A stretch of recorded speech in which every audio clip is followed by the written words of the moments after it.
কথা শুনেছিলাম স্পেশালি যখন হচ্ছে গিয়ে প্রেশারটা বেশি থাকে সেশন গুলোতে, তখন হচ্ছে গিয়ে এটা হয় বলে। আর দেখা যাচ্ছে যে এট এ টাইম এখন তো হচ্ছে ইউনিভার্সিটি পিক টাইম মানে অনেকগুলো ক্লাস, জি ম্যাম, আমরা শুনেছি এরকম। মানে অনেকগুলো ক্লাস হচ্ছে, তো ওই সময় বলে এরকম হয় যে আমি হচ্ছে গিয়ে শেষে কি করলাম, আমি আবার জুমে আমার নতুন করে লগ ইন করেছি। কারণ আমি বুঝতে পারছি আমাকে আমাকে আর ওই পুরাতন ব্রাউজার দিয়ে ঢুকতে দিচ্ছে না।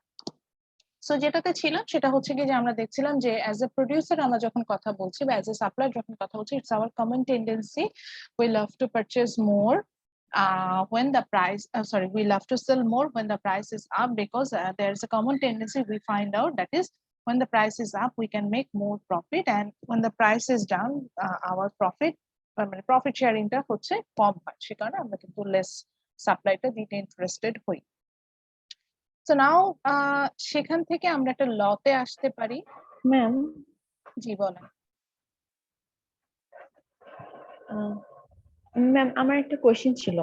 জি জি ম্যাম, সাপ্লায়াররা যখন ম্যাম হচ্ছে প্রাইস বেড়ে গেলে তারা সাপ্লাই বাড়িয়ে দিচ্ছে, হুম, কিন্তু ম্যাম প্রাইসের সাথে তো কনজিউমার হিসেবে আমাদের ডিমান্ডের একটা মানে ইনভার্স রিলেশন আছে। লাইক হুম, হুম, প্রাইস যখন বেড়ে যাচ্ছে তখন তো কনজিউমারদের ডিমান্ড কমে যাচ্ছে। হুম। সো মার্কেটে যদি ওরা বেশি সাপ্লাই করে তখন তো নাও তখন তো প্রফিট হতে পারে। নন লাইক প্রফিট আমরা তো হবে, কি ডিমান্ড করব কমিয়ে দিয়েছি, কোথায়? আমরা এই কিনতেছি যে না, পারচেস। কি হবে, মানে আমরা তখন আসলে কিনবো কোথায়? এই যে একটা একটা হাহাকার সৃষ্টি হচ্ছে না, মনে হচ্ছে যে আল্লাহ হায় হায় মার্কেট আসলে সেল হয় কিভাবে। এটারও সলিউশন আছে। জি ma'am. That solution is call equilibrium. We will find out a position where the okay ma'am. supply and demand will be equal. Okay. এটাও আমরা খুঁজে পাবো, এবং মজার বিষয় আমরা দেখবো যে মার্কেট ফোর্স করবে আপনাকে এই জায়গাটাতে ব্যাক করতে, মানে এই জায়গাটাতে আসতে।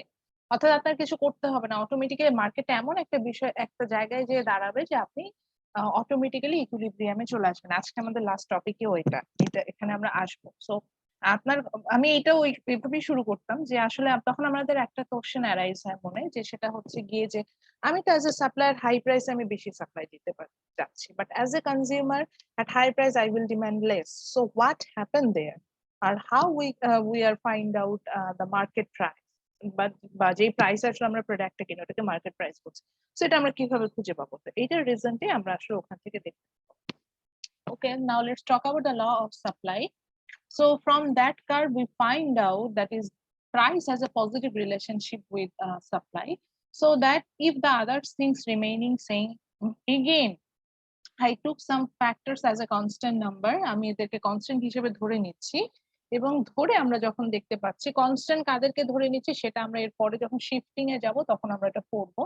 সো কনস্ট্যান্ট হিসেবে যাদেরকে ধরে নিচ্ছি তাদেরকে যদি আমরা কনস্ট্যান্ট রাখি, in that cases when the when the price is up our demand, sorry, our supply also up, or when the price is down our supply is down. So now let's draw a figure. আমার সাথে সবাইকে এই দুটো ছবি আঁকতে হবে। আহ সবাই ঝটপট খাতা কলম নিয়ে বসে যান, আমরা দুটো ছবি আঁকবো, পাশাপাশি দুটো ওকে। ছবি আঁকবো, তাহলে আমরা হচ্ছে বুঝতে পারবো চেঞ্জেস গুলো। সো আমরা জাস্ট আগের মতোই নর্মাল একটা X axis and Y axis draw করে নিলাম। দেন আমরা যেটা হচ্ছে যে সাপ্লাই কার্ভ, যেহেতু আমরা বুঝতে পারছি it has positive relationship, so that the supply curve will be a upward sloping curve. And in the second figure আমরা যেটা করলাম যে we draw some parallel supply, একটা parallelly supply curve draw.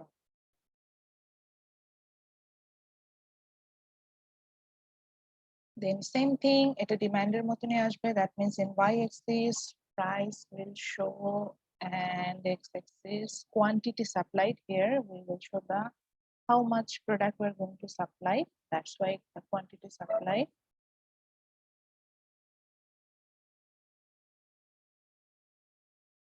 will be there.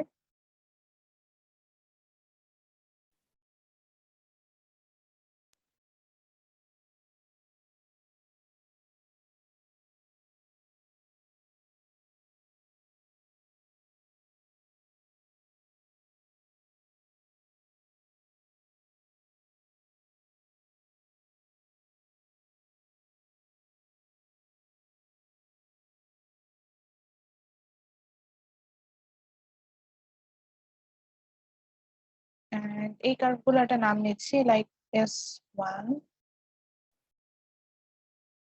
S2, S3 এরকম নাম নিয়ে নিলাম। So আপনারা একটু এঁকে ফেলেন এটা।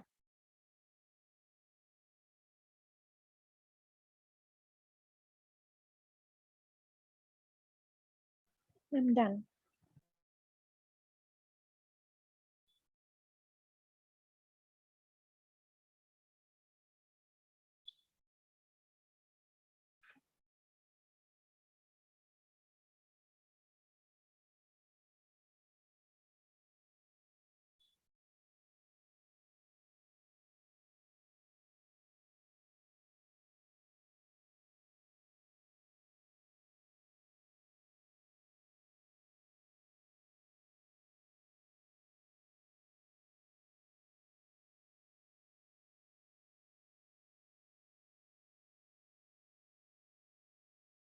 So just I put some random quantities. If you want, you can choose the quantity according to your want.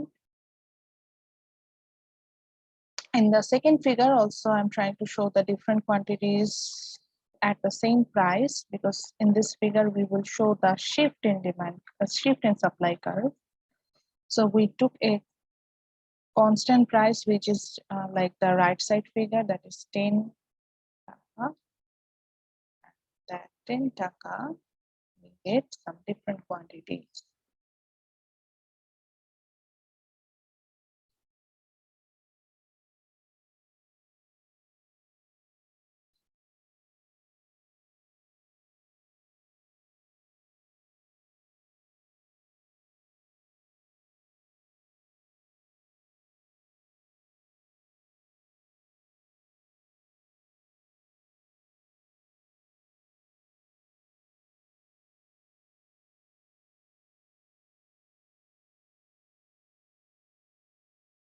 Okay, so from this two figure, in the right side figure, the name of this figure is supply curve. আমরা যেহেতু জানি যে আমরা ছবির নাম দিতে হয় যখন আমরা ইকোনমিক্স এ কোনো ছবি আঁকি,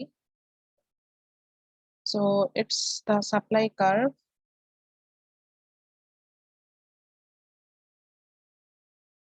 And the right side portion আমরা যেটা দেখেছি শিফটিং দেখেছি, আমরা দেখেও বুঝতে পারছি ডিমান্ডের মতো। এখানে আমাদের একটা শিফটিং ছিল, সেটা হচ্ছে শিফট ইন সাপ্লাই, আমরা সেটাই গেছি। আচ্ছা, আমি 1 মিনিটের মতো টাইম দিচ্ছি, একটু এঁকে নিন ছবিটা ভালোভাবে।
ঠিক আছে, so from the right side figure, as you can see, we took some random point, and from there we find out when the price is high, like when the price is like 15 taka per kg, we supplied 60 units of that product.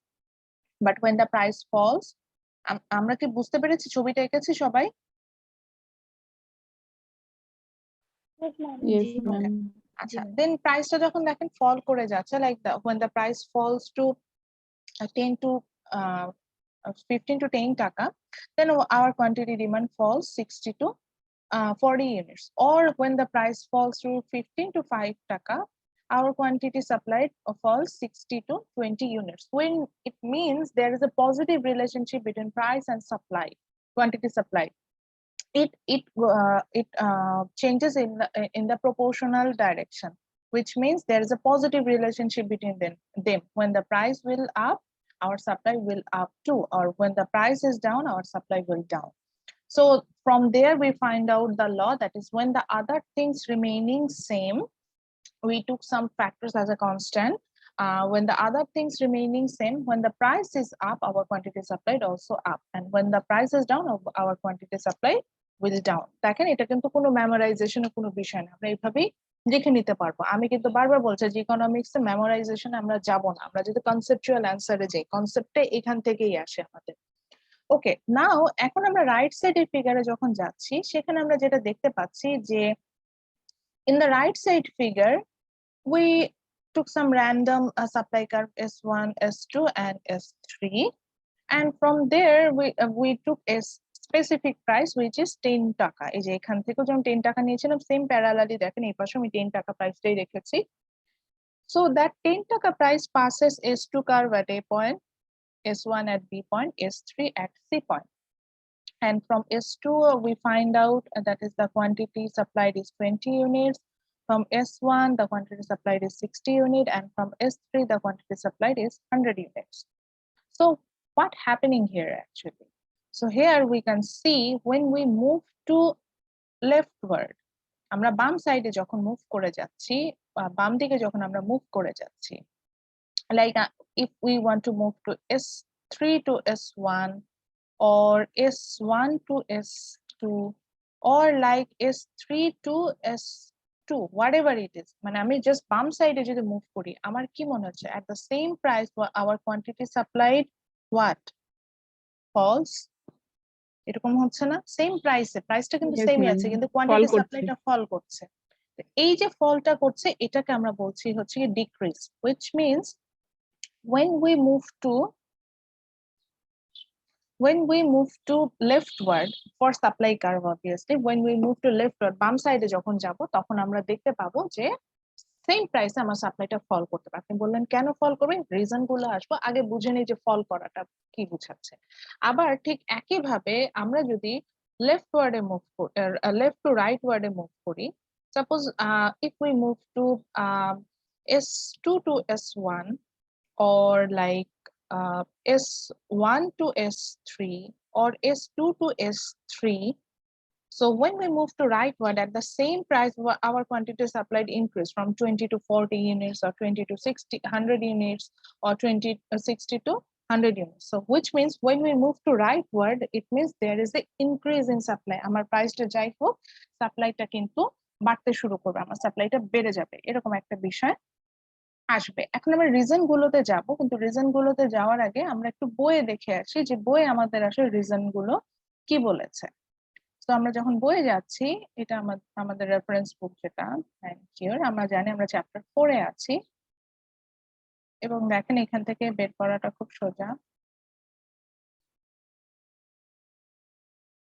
So আমরা জানি আমরা chapter 4 এ আছি, so সেখানে আমরা reason গুলো দেখবো যে কি রিজনে আমার সাপ্লাই কার্ভটা আসলে মুভ করছে। তো আমরা রিজন গুলো হিসেবে আমরা প্রথমে পাবো হচ্ছে ইনপুট প্রাইস। আমি আসবো, জাস্ট আমি পয়েন্ট গুলো একটু দেখিয়ে দিচ্ছি বইয়ে কোথায় আছে। বইয়ের পেজ 74 এ আছে।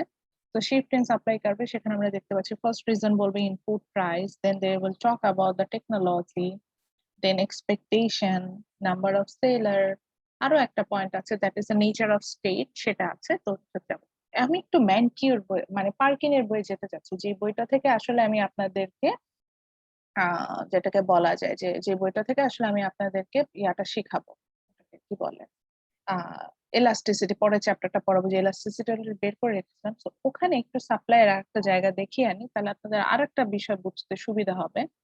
সেটা হচ্ছে সাপ্লাই চেঞ্জেসটা আমরা দুই ধরনের দেখবো। আমরা এখন যে মুভমেন্টটা দেখতে পাচ্ছিলাম, সেটাকে আমরা বলে থাকি হচ্ছে কি শিফট ইন সাপ্লাই। আমি ডিমান্ডেও যেরকম দেখে আসছিলাম যে এখানে টোটালি শিফট হয়ে যাচ্ছে, আমরা এখানে শিফট ইন সাপ্লাইটা দেখতে পাচ্ছি। অনেক ক্ষেত্রে আমরা যেটা দেখতে পাবো অ্যালং এ সাপ্লাই কার্ভও চেঞ্জ হতে পারে, যেমন এখানেও একই জিনিস, যে আমরা যখন S0 থেকে S1 এ যাচ্ছি আমরা বলছি there is a increase in supply, এটাকে আমরা বলছি চেঞ্জ ইন সাপ্লাই। আবার যখন S0 থেকে S2 তে যাচ্ছি বলছি there is a decrease in supply, এটাও change in supply. But there is another point, that is বলেছে a changes in quantity supplied versus a changes in supply. So when there is a movement along a supply curve, হতেই পারে along a supply curve there is a movement. Say for example, from this S0 curve, I took a upper point, and from that upper point, we find out that is at that upper point price level is very high, quantity supplied also high.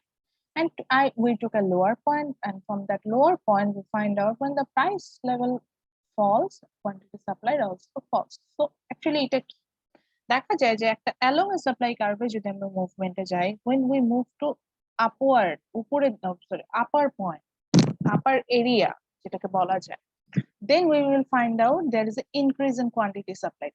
এবং যখন আমি নিচের দিকে move করব, lower এরিয়াতে move করে যাব, তখন আমি দেখতে পাবো যে there is a decrease in quantity supply. এটা একটা পার্কিনের বইয়ে আছে, এটা আমাদের ম্যানকিউর বইতে আবার নাই। এই বইটার রেফারেন্স আজকে আপনাদের শেয়ার করব। সো এইটা হচ্ছে কি মেইনলি এখানে যেটা আমাদের বোঝাচ্ছে যে আমাদের হচ্ছে গিয়ে আমরা যেটা ছিল সেটা হচ্ছে যে আমরা আমি যেটাকে বলতে চাচ্ছিলাম যে আমরা যেটা হয় যে আমাদের অনেক সময় যদি আমরা একটা প্রোডাক্ট নিয়ে কাজ করি এবং সেই প্রোডাক্টের ক্ষেত্রে যদি আমরা হচ্ছে গিয়ে তার মুভমেন্টটাকে বের করার চেষ্টা করি, তখন দেখা যায় যে আমাদের একটা প্রোডাক্ট নিয়ে কাজ করছি এবং সেটা প্রাইসের সাথে মুভমেন্টটা যখন বের করতে চাচ্ছি, তখন দেখা যায় যে আমার কিন্তু অ্যালং এ সাপ্লাই কার্ভের চেঞ্জেসটা আসে, এবং সেক্ষেত্রে দেখা যাচ্ছে যে ওপরের দিকে গেলে আমরা দেখতে পাবো যে প্রাইস হাই এবং কোয়ান্টিটি সাপ্লাইড হাই, বাট নিচের দিকে গেলে আমরা দেখবো price low, quantity supply. But overall যদি মুভমেন্ট হয়ে যায়, পুরো মার্কেটে সাপ্লাই যদি একটা চেঞ্জেস আসে, তখন আমরা পুরো সাপ্লাই কার্ভের একটা শিফটিং দেখতে পাবো, এবং সেখানে দেখবো যে রাইট সাইডে মুভ করলে আমরা সেখানে ইনক্রিজ বলবো, লেফট সাইডে মুভ করলে সেটাকে আমরা ডিক্রিজ বলবো। এবং আপনারা হয়তো ভাবতে পারেন যে দুইটার অর্থের বই আমি পড়াচ্ছি, দুইটা অর্থের বই দেখাচ্ছি, দুইজন মনে ডিফারেন্ট ডিফারেন্ট জিনিস পড়াচ্ছে, বা ম্যাডাম যেটা পড়াচ্ছে সেটা মনে ঠিক পড়াচ্ছে না। ম্যাডাম এই যে দেখেন দুই অর্থরই সেম রিজন নিয়ে কথা বলেছে, যে লাইক এই যে ওখানে যেমন আমরা মাইন্ড কিউ বলেছি ইনপুট প্রাইস, এখানে জাস্ট পার্কিং এটাকে ঘুরিয়ে বলেছে price of the factors of production. আমরা মনে হয় জানি যে ফ্যাক্টরস অফ প্রোডাকশন গুলিকে আমরা ইনপুট হিসেবে ধরে নিই ফর এ প্রোডাকশন পারপাস, যেটা দিয়ে আমরা প্রোডাক্ট গুলো তৈরি করতে পারি। আবার price of the related good, এটা ওটা এখানে আসবে, মানে এই যে তারপরে হচ্ছে এক্সপেকটেশন, এক্সপেকটেশন মিন্স হচ্ছে expectation for the future price, এখানে সেটাই লিখেছে। নাম্বার অফ সাপ্লায়ার্স ডিরেক্টলি দেওয়া আছে, টেকনোলজিও আছে, আর ওই যে বলেছেন যে আর একটা পয়েন্ট যেটা মাইন কিউ মেনশন করেনি, that is the state of nature. আমরা এই পয়েন্ট গুলো দিয়ে দেখবো যে Y hour supply will move, এই যে পয়েন্টস গুলো আমরা আবার ম্যানকিউর বইয়ে চলে আসি। তো ম্যানকিউ জাস্ট যেটা করেছে, উনি জাস্ট শিফটটা দেখিয়েছে, শিফট ইন সাপ্লাই দেখিয়েছে, কিন্তু অ্যালং এ সাপ্লাই কার্ভ মুভমেন্টটা বলেনি। তো আপনাদের জাস্ট একটা আন্ডারস্ট্যান্ডিং আমি দিয়ে রাখলাম যে অ্যালং এ সাপ্লাই কার্ভের মুভমেন্টটা আসলে কি এবং এটা কিভাবে হয়। So now let's talk about those changes.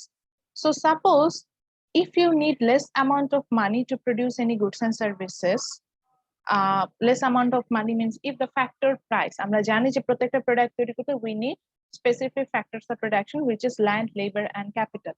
So if the prices of factors of production, that is the land, labor, capital you need to produce that good is cheap, which means the costing behind your production process is cheap, so you will love to offer that product at cheaper price. Whatever the market condition is, we will love to offer those price at cheaper price. Say for example, in Bangladesh, our labor is cheap because we have high population growth. We are a country with high population growth. So we have plenty of labor. We have our human resource. We have lots of human resource. So when we have cheap labor, which means our costing behind to make cloth, I mean ready-made garments, is cheap. That's why আমরা কি করছি দেখেন তো, market condition যাই হোক, we are offering that ready-made garments at lower price. এই কারণেই কিন্তু আমরা কিন্তু গার্মেন্টস সেক্টরে এত ইমপ্রুভ করেছি, আমরা এক্সপোর্ট করতে পারছি। কেন করতে পারছি? বিকজ আমরা we have cheap labor. বুঝতে পারছেন? দেখেছেন এখানে কিন্তু প্রাইসটা ফ্যাক্টর না, আমার ইনপুট প্রাইসটা ফ্যাক্টর। আমার ইনপুট প্রাইসটা কম, মানে আমার এখানে ইনপুট প্রাইস, ইনপুট প্রোডাক্ট হিসেবে আমার তো লেবারই লাগে। আমি তো গার্মেন্টস প্রোডাক্ট তৈরি করতে, তো আর আমার ল্যান্ডেরও অত দরকার নেই, একটা ল্যান্ড একবার হলেই হলো, কিন্তু আমার লেবারটাই বেশি দরকার হয় এখানে। তো দেখেন আমার লেবারটা চিপ, তো আমার প্রোডাক্টটা তৈরি করতে খরচ কম হচ্ছে, এই কারণে প্রাইস আমাকে যত কমই অফার করুক না কেন, ধরেন $10 অফার করছে, কিন্তু সেই প্রাইসে আমি দেখা যাচ্ছে যে আমি কিন্তু বেশি বেশি সাপ্লাই দিচ্ছি। এখন আসেন দেখেন এক্সাম্পল দিচ্ছি, আপনি বলবেন যে ম্যাডাম তাহলে ইউএসএ কেন বেশি বেশি রেডিমেড গার্মেন্ট সাপ্লাই দিতে পারছে না আপনার কথা অনুযায়ী? ইউএসএ দিতে পারছে না বিকজ ইউএসএ এর জন্য সাপ্লাইটা কম, বিকজ ইউএসএ পপুলেশন কম, ওদের লেবার কস্টিং হাই। সো ওদের যখন ওরা প্রোডাকশনে যাচ্ছে, ওদের এই যে বিহাইন্ড দ্য প্রোডাকশন যে কস্টিংটা সেটা অনেক বেশি। এই কারণে ওরা কিন্তু রেডিমেড গার্মেন্টস সাপ্লাই দিতে পারছে না, প্রাইস যাই হোক না কেন। বুঝতে পারছি? আচ্ছা, এবার জি। আসি বাংলাদেশ কি কার প্রোডাকশনে যায়? আমাদের দেশে গাড়ির No, প্রোডাকশন আছে? দেখেন আমাদের দেশে No, কার ma'am. প্রোডাকশন নাই, কম্পিউটার ইকুইপমেন্টের কোনো প্রোডাকশন নাই, দেখবি যে টেকনোলজিক্যাল কোনো প্রোডাকশনই, মানে টেকনোলজি যেটা তো খুব বেশি লাগে, বা ক্যাপিটাল যেটাকে আমরা বলি মেশিনারিজ আইটেম যেটাতে বেশি লাগে, হেভি মেটাল ইন্ডাস্ট্রি, এগুলো বাংলাদেশে নাই। কেন নাই বলেন তো? এগুলো তো অনেক কষ্ট। একটা গাড়ির দাম কত, একটা একটা টি শার্টের দাম কত, আর একটা গাড়ির দাম কত, তাহলে আমরা কেন গাড়ির প্রোডাকশনে যাচ্ছি না? গাড়ির তো অনেক দাম। তো আমাদের কথা অনুযায়ী প্রাইস হাই হলে তো আমাদের সাপ্লাইও হাই হওয়ার কথা, তাহলে আমরা সাপ্লাই হাই কেন করতে পারছি না? রিজনটা হচ্ছে the technology we need to produce those car or heavy metal industry, we don't have that. And whenever আমরা যদি ওটাকে নিয়ে আসি, এটার জন্য আমাদের যে কস্ট অফ প্রোডাকশন যেটা থাকবে behind it would be too high for us, এতই বেশি যে আমরা এটাকে এফোর্ড করতে পারি না। বুঝতে পারছেন? যেহেতু আমরা এটাকে এফোর্ড করতে পারি না, yes, সো ma'am. দ্যাট আমরা এই প্রোডাকশনে যাচ্ছি না। যদিও প্রাইস বেশি, গাড়ির অনেক দাম, 20-30 লাখ টাকা একটা গাড়ির দাম, তারপরও আমরা একটা গাড়ি সাপ্লাই দিতে পারি, একটা না মানে আমরা গাড়ি সাপ্লাই যেতে পারছি না, প্রাইস হাই হওয়ার পরও যেতে পারছি না, বিকজ এটা যে ইনপুট প্রাইস সেটা আমাদের জন্য অনেক বেশি, সেই ইনপুট প্রাইস আমরা এফোর্ড করতে পারছি না। এখানে আমাদের সাপ্লাই লো, যেটাতে এফোর্ড করতে পারছি, যেটার ইনপুট প্রাইস কম, সেটাতে আমরা সাপ্লাই বেশি দিচ্ছি, এভাবেই যায়। এবং প্রত্যেকটা কান্ট্রি এভাবে যায়। কারণ আমরা যদি বলি যে ইউএসএ বা জার্মানি দে আর প্রডিউসিং কার, প্রচুর কার প্রডিউস করে, because they have cheap technology. তাদের কাছে যে টেকনোলজি আছে আমাদের কাছে সেটা নাই, সেটা ওদের জন্য অনেক চিপ, তো ওই চিপ প্রাইসে ওই টেকনোলজিটা অফার করছে, সো দ্যাট আমার প্রোডাকশন এইভাবে আসছে। এইভাবে কাজগুলো হয়ে থাকে।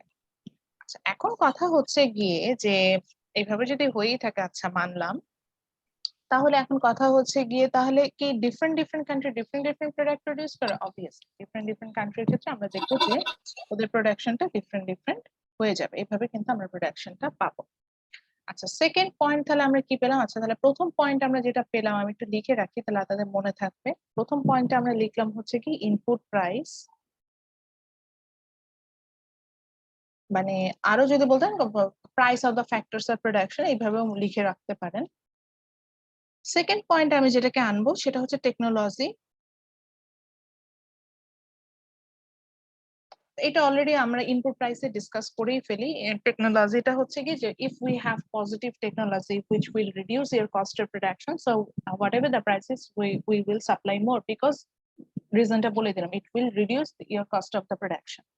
But if we don't have the available technology to produce that, which means the technology will be very costly for us, or if there is negative technology, then it would be the production process would be costly for us, so in that cases we will supply less. যেমন negative টেকনোলজির একটা example হিসেবে আসতে পারি, আচ্ছা positive টেকনোলজির example আসে। Positive টেকনোলজির এক্সাম্পল হচ্ছে বাংলাদেশে এখন প্রচুর দেখবেন যে আমাদের ক্রপ প্রোডাকশন কিন্তু ইনক্রিজ করেছে। ওয়াই?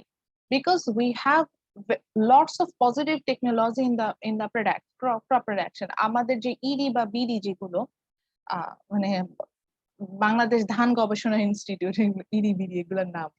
সো ওইসব জি, ma'am. ইনস্টিটিউটে দেখা যাচ্ছে কি মানে হাইলি এফিশিয়েন্ট ক্রপ প্রডিউস, মানে দেখা যাচ্ছে যে সেই মানে সেই ধানটা সিড গুলো আমার জমিতে দেওয়ার পরে দেখা যাচ্ছে যে উইদিন 2 মান্থ আমি ফসল পেয়ে যাচ্ছি, এরকম ক্রপ তারা ইনভেন্ট করে ফেলেছে। So those are positive technology. আমি ওগুলোকে প্ল্যান্ট করছি এবং খুব অল্প সময়, যেখানে দেখা যেত আগে 4 মান্থে আমরা যেখানে প্রোডাকশন পেতাম, সেখানে আমি 2 মান্থ হাফ টাইমে প্রোডাকশন পেয়ে যাচ্ছি। খুব দ্রুত বর্ধনশীল যেটাকে বল যে হাই গ্রোথ পেডি, আমরা সেটা পাচ্ছি। তো সেই কারণে আমাদের কিন্তু প্রোডাকশন বাড়ছে। এটা হচ্ছে পজিটিভ টেকনোলজির এক্সাম্পল। নেগেটিভ টেকনোলজি আছে, যেমন একটা টেকনোলজি মাঝখানে খুব আসছিল, সেটা হচ্ছে কি বীজ বপন যন্ত্র। আমি এটা দেখেছিলাম, ধান মাড়াই করা যন্ত্র, বীজ বপন, এই যন্ত্রগুলো মানে এই মেশিন গুলোর অনেক প্রাইস। দেখা গেল যে প্রথমে কৃষকরা এটা কিন্তু ইউজ করতে চেয়েছে বা গভর্নমেন্ট থেকে ইনসেন্টিভ দিয়ে কৃষকদেরকে এটা দিতে চেয়েছে, কিন্তু পরবর্তীতে দেখা গেল ধান মাড়াই যন্ত্রে বা যে বীজ বপন করা যায়, যে বীজটা তো আমরা ম্যানুয়ালি এখন পর্যন্ত হচ্ছে গিয়ে প্ল্যান্ট করা হয়, মানে আমরা নিজেরা হাতে এইভাবে বপন করি। কিন্তু ধান মাড়াই মানে বপন করার জন্য ওটা দরকার হতো না, জাস্ট দিয়ে দিলে মেশিনের মাধ্যমে হবে, কিন্তু এটাতে প্রচুর ওয়েস্টেজ হতো, প্রচুর সিড ওয়েস্টেজ হতো, এবং দেখা যেত যে মানে অনেক ক্ষেত্রে ক্রপ মানে যেভাবে প্ল্যান্ট করার একটা সিস্টেম থাকে, অনেক ক্ষেত্রে দেখা যেত ওয়েস্টেজটা আসলে মেইনলি এখানে ফোকাস হয়ে গেল, প্রচুর ওয়েস্টেজ হয়। ঠিক সেম থিং ধান মাড়াই যন্ত্র, দেখা যাচ্ছিল যে যে পরিমাণ টাকা দিয়ে যন্ত্রটা কিনতে হচ্ছে, কিন্তু মানে আমরা ধানটাকে যখন তুলে কেটে নিয়ে আসে শুধু কাটাটাই, এর বাকি প্রসেস গুলো কোনোটাই করছে না। তো ম্যানুয়ালি করলে যে সময় লাগে তার থেকে দেখা যাচ্ছে যে এই যন্ত্র দিয়ে কাজ করলে আমাদের তার থেকে কোনো মানে সেভ হচ্ছিল না, একই রকম ওয়েস্টেজটা দেখা যাচ্ছিল। তো দেখা গেল যে এই টেকনোলজি কিন্তু আমরা অ্যাডাপ্ট করতে পারি না, কারণ এটা আমাদের জন্য কস্টলি ছিল। তো অনেক সময় দেখা যায় এগুলোকে আমরা বলি নেগেটিভ টেকনোলজি, যে টেকনোলজি আসছে ঠিকই, কিন্তু সেই টেকনোলজিটাকে আমি এফিশিয়েন্ট ওয়েতে ইউজ করতে পারছি না। আমি যখনই ইউজ করছি এটা আমার জন্য কোনো মানে প্রোডাক্টিভ কিছু আনছে না, দেখা যাচ্ছে যে এটা থেকে আমার বরঞ্চ লসটাই বেশি হচ্ছে। তো তখন আমরা দেখা যায় যে আপনার হচ্ছে গিয়ে ওই এই টেকনোলজিটা অ্যাডাপ্ট করি। So that's the third reason. Fourth sorry that's the second reason. Third রিজনে আমরা যেটাকে পাচ্ছি সেটাকে আমরা বলছিলাম হচ্ছে গিয়ে number of seller in market. এটা তো আমরা এখন বুঝতেই পারছি বাংলাদেশে এগুলা কোনো কিছুই কাজ করে না। বলেন তো কেন? বাংলাদেশে কি সমস্যা? পপুলেশন বেশি ম্যাম। পপুলেশন বেশি। সো ধরেন বাংলাদেশে উই হ্যাভ 18 ক্রো পিপল, ধরে নিলাম এর হাফ হচ্ছে গিয়ে সেলার, মানে 9 ক্রো পিপল আছে সেলার। তো যদি 9 ক্রো পিপল 10টা করেও প্রোডাক্ট সেল করে, উইচ মিনস পার ডে আমাদের দেশে 90 কোটি প্রোডাক্ট সেল হয়, একটা দুইটা না। তাহলে বুঝেন কি পরিমাণ সাপ্লাই। অবভিয়াসলি একজন সাপ্লায়ার 10টা করে প্রোডাক্ট সেল করে, এরও বেশি। মানে আপনি জাস্ট চিন্তা করেন বাংলাদেশে কি পরিমাণ কনজাম্পশন হচ্ছে আর কি পরিমাণ সাপ্লাই। যে নাম্বার অফ সেলারও তো পড়েছে, নাম্বার অফ বায়ার্স আমরা পড়ে আছি, এই জন্যই বলছি কি পরিমাণ সেল হচ্ছে। তাহলে এতগুলো সেলারকে কন্ট্রোল করা সম্ভব? একটা দুইটা করতে পারেন, 1000 জনকে করতে পারেন, আচ্ছা যান আরো বেশি 1 লাখ জনকে করা সম্ভব, তাই বলে কি 90 মানে 9 কোটি মানুষকে কন্ট্রোল করা সম্ভব? কেন আমাদের দেশে লকডাউন কাজ করতেছে না? কেন আমাদের দেশে করোনা, মানে আল্লাহ ছাড়া আমাদের কেউ বাঁচাতে পারবে না তো। ম্যাডাম আমি তো ঘুরছি কয়েকদিন ধরে হসপিটালে, আমি দেখি মানুষ কতটা কেয়ারলেস। দেখেন আমার পেশেন্ট সে ক্রিটিক্যাল কন্ডিশনে আছে, সো ঠিক আছে আমার মা, তাই বলে এই কন্ডিশনে তো আমি তার সাথে সারাক্ষণ তার টেক কেয়ার করতে পারবো না। আমি টেক কেয়ার করে আমি ইনফেক্টেড হলে আমি আরো 10 জনের মধ্যে ভাইরাসটা স্প্রেড করে দিব। There is no there is no protocol like this. আমি যে ওই হাই ইন্টেন্সিভ কেয়ারে ঢুকে আমার মাকে যে খায় আসতেছে, আশেপাশে সব কোভিড। তো এটা কেন হচ্ছে? কারণ মনিটরিং নাই, মানে কোন কন্ট্রোল নেই। মানে এখন যদি পপুলেশন কম হতো, স্ট্রিক্টলি এগুলোকে ফলো করা হতো, তখন যেতে পারতো। ধরেন যদি স্ট্রিক্ট লকডাউন থাকতো, আমিও তো হসপিটালেই যেতে পারতাম। আমাকে বলা হয়তো পেশেন্ট ক্রিটিক্যাল, তাকে প্রপার টেক কেয়ার হচ্ছে, তার হসপিটালে আছে, তার প্রপার টেক কেয়ার হচ্ছে, তোমার যেতে হবে না। তাহলে কি আমি হসপিটালে যেতাম কখনো? আমি জানি আমার পেশেন্টের টেক কেয়ার হচ্ছে, আমার এই পেশেন্টের টেক কেয়ার হচ্ছে না বলে আমি যেতে যাচ্ছি। টেক কেয়ার কেন হচ্ছে না? মনিটরিং নাই, কোনো ডিসিপ্লিন নেই। ডিসিপ্লিন না থাকার ওয়ান অফ দ্য রিজন হচ্ছে হাই রেট অফ পপুলেশন। তো হাই রেট অফ পপুলেশনের কারণে আমাদের সাপ্লাইও বেশি, আমাদের ডিমান্ডও বেশি, সবই বেশি। তো এদেরকে কন্ট্রোল করাটা আসলে ডিফিকাল্ট। সো মেইন কথা হচ্ছে কি বাংলাদেশ বা এরকম মানে হাই গ্রোথ পপুলেশনের কান্ট্রিতে দেখা যায় যে we have total amount of supply is high because the number of supplier is higher in this country. So এই জন্য দেখা যায় যে আমাদের প্রাইস রেট যাই হোক না কেন, এই যে দেখেন এখানে প্রাইসটা কোনো ফ্যাক্টর না, সাপ্লাইটা বাড়তেই থাকে। আচ্ছা, ফোর্থ কন্ডিশনটা বলছে হচ্ছে নেচার অফ স্টেট। এটা খুব মজার একটা কন্ডিশন। বাংলাদেশে দেখেন আমরা খুব কম কষ্ট করে খুব হাই রেট অফ মানে আমাদের যে ক্রপ প্রোডাকশন যেটা পাই আমরা, সেটা বেশ ভালো একটা অ্যামাউন্টে ক্রপ প্রোডাকশন পাই, তাই না? Yes ma'am. কিভাবে পাই? ওয়েদারটা আমাদের ওয়েদারটা আমাদেরকে সাপোর্ট করছে। দেখেন আমাদেরকে কিছুই করতে হচ্ছে না, কিন্তু আমরা খুব ভালো ক্রপ প্রোডাকশন বা আমাদের এগ্রি প্রোডাকশনটা ইজ সাফিসিয়েন্ট ফর আস। নাহলে এত মানুষকে আসলে কিভাবে আমরা আসলে কিভাবে সার্ভাইভ করি ভাবে। এখন কথা হচ্ছে গিয়ে এরকম দেখা যায় যে for the nature of state sometimes the whatever the prices supply increases or sometimes supply falls. For example, আমাদের আজকে পেপারে আমি দেখলাম আজ এখন বাংলাদেশের সর্বোচ্চ কালে চালের দাম, মানে চালের দাম এখন বাংলাদেশের সর্বোচ্চ। এত দাম কখনো বাংলাদেশে মানে এখন যে মৌসুম, যেটা বোরো মৌসুমে হচ্ছে গিয়ে যে ধানটা পাওয়া গিয়েছে, তারপরও মোটা চাল, যেটা ওই যে আমরা পড়ে আসি ইনফেরিয়র গুডস, যেটা আমাদের যে ইনকাম বাড়লে আমরা যে গুডসটা কম কিনি, অর্থাৎ যেটা আমাদের একদম বেসিক নিডের মধ্যে পড়ছে, সেই মোটা চালের দামই এখন 50 টাকা কেজি ছুঁই ছুঁই। মোটা চালের দাম আপনি যদি না জেনে থাকেন আমি বলে দিই, মোটা চালের দাম 20 টাকার ওপর, বুঝছেন? মানে একদম যে রাইসটা, যেটা মানে কোনো মেশিনে কাটিং টাটিং, আমরা তো যে রাইসটা খাই সেটা হচ্ছে গিয়ে মেশিনে, হ্যাঁ হ্যাঁ হ্যাঁ, ওইটাকে মানে রিফাইন করে নিয়ে আসে বা রিফাইনারে যেটাকে দেয়, মানে পলিশ করে আনে, এরকম একটা বিষয় থাকে। আর এটা একদম কিছুই না, জাস্ট ধান থেকে যে চালটা পাওয়া যায় সেটাকে মোটা চাল বলছি। সেই চালের কেজি খুব বেশি হলে 20 টাকা, আমি বেশি বলছি, নর্মাল টাইমে এরকমই দাম। সেই চাল এখন 50 টাকা কেজি। এখন আপনার হয়তো কিছু মনে হচ্ছে না, কিন্তু একটু একটু চিন্তা করেন তো, যে ডে লেবার বা যে রিক্সা পুলার পার ডে 100 টাকা ইনকাম করে, তার তো 1 কেজি চালে তো সংসার চলার কথা না। ওদেরই প্রবলেম হচ্ছে ম্যাম। এরকম, এবং এই ধরনের মানুষের সংখ্যা বাংলাদেশে যে মোর দেন 50%, এটা কি আমরা জানি? Yes ma'am. আমরা ইভেন আমি জাস্ট এটা শেয়ার করছি, আমি ওটা কোনো কিছু বলছি না। আমার মার যে চিকিৎসার জন্য তো প্রচুর খরচ হচ্ছে, এখন যেখানে আছে প্রচুর, মানে এই জায়গা খুবই এক্সপেন্সিভ জায়গা। তো আমি দেখলাম যে এভাবে চলতে থাকলে আমরা খুব বেশি দিন মানে সাপোর্ট দিতে পারবো না। আমি দেখলাম যে হাইস্ট 2 উইকস পরে আমাদের পক্ষে পসিবল না সাপোর্ট দেওয়া। এবং আমি চিন্তা করলাম, আলহামদুলিল্লাহ আল্লাহ আমাদের অ্যাবিলিটি দিয়েছে, গত 1.5 মাস ধরে চিকিৎসা চলছে। যখন যেটা লাগছে, যাই হোক মেডিসিন দিয়ে আমরা সাপোর্ট করছি, আলহামদুলিল্লাহ চিকিৎসা চলছে। কিন্তু কথা হচ্ছে কতদিন এটা সাপোর্ট করবে, আমাদেরও সেই সুযোগটা নাই। আমি এটাই বসে বসে চিন্তা করলাম, তাহলে এটা যদি আমাদের এই অবস্থা হয়, তাহলে যারা আরেকটু খারাপ কন্ডিশনে যেমন থাকে, মানে আমাদের বলতে বুঝেছি যে আমরা ধরেন ঢাকায় আমাদের থাকার জায়গা আছে, নিজেদের থাকার জায়গা আছে, আমি সেই বেসিসে চিন্তা করেছি। আমি চিন্তা করেছি যে ঢাকায় নিজের থাকার জায়গা নেই, ভাড়া থাকে, তাতে কি অবস্থা। তো এইটা হচ্ছে গিয়ে অরিজিনাল সিচুয়েশন। তো যেটা হচ্ছে চালের দামে চলে আসলাম।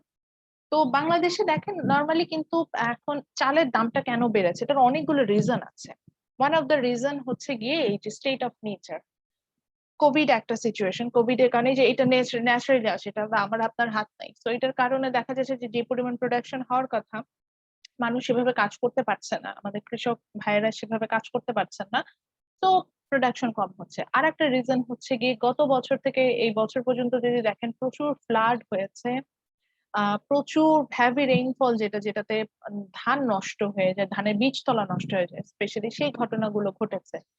এই কারণে কিন্তু এই যে দেখেন, এগুলোর উপরে আমাদের কোনো হাত নেই। তো অনেকগুলো ন্যাচারাল যে ক্যালামিটিস গুলো, সেগুলো আমাদের উপরে এসেছে, এই কারণে কিন্তু আমাদের প্রোডাকশন ফল করেছে। তো যখন প্রোডাকশনটা ফল করেছে, সেটার আউটপুট হিসেবে আমরা কিন্তু চালের দাম বাড়তে দেখতে পাচ্ছি। তো এখানে দেখেন আজ আমার সাপ্লাইটা কমে গেছে, because of what, because of the nature condition. তো এরকম অনেক ক্ষেত্রে হতে পারে যে নেচারের কারণে আমাদের কিন্তু কোনো প্রোডাক্টের সাপ্লাই বাড়তে পারে অথবা কমতে পারে। ফর এক্সাম্পল, আমি আমি এগ্রির কথা বললাম, সৌদি আরবিয়াতে আমরা যে পরিমাণ টেকনোলজি আছে, সৌদি আরবিয়ার কাছে তো এর থেকে বেশি টেকনোলজি আছে, তাই না? তো সৌদি আরবিয়া চাইলে কি ওদের দেশে ধান প্ল্যান্ট করতে পারে না? কিভাবে ম্যাডাম? বালুর মধ্যে? বালুর মধ্যে, এই যে দেখেন। তো সৌদি আরব মানে বাংলাদেশের টেকনোলজি বলতে বোঝাতে, বাংলাদেশের যা টাকা আছে সৌদি আরবের কাছে তো তার থেকে, মানে সৌদি আরবিয়া হচ্ছে টপ 10 ইকোনমি মধ্যে আছে ওয়ার্ল্ড এর। তাহলে সৌদি আরবের অনেক টাকা, তাহলে সৌদি আরবিয়া কেন ধান প্রোডাকশনে যাচ্ছে না বা গম প্রোডাকশনে যাচ্ছে না? বিকজ ওদের নেচার সাপোর্ট করছে না। So their nature is not supporting. So ওয়ার্ল্ডে মানে যতই টাকা থাকে, they can't plant anything. And বাংলাদেশও তো একটা গরিব দেশ, এখানে কিছু নাই, অবভিয়াসলি উই আর পুয়ার।